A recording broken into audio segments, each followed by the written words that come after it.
Okay guys, also I customized my whole homepage, and right now I think it's good enough and I'm happy with it.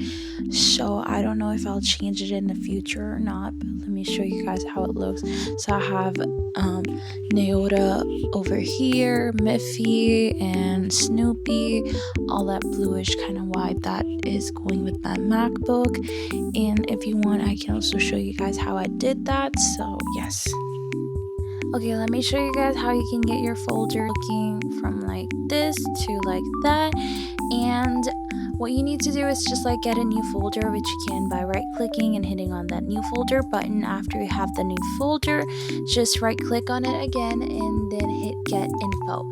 After that, something like this will open up, and you just have to download the photo of the item that you want the icon to look like. So I already have the photos, and make sure the photos are in PNG format, like I do have over here, PNG. So that means the background of this photo is clear. So I'm just gonna go ahead and move it to this area, so, and drag it. So drag and drop, and then you'll have a folder looking like that. You guys can see now my folder looks like Snoopy.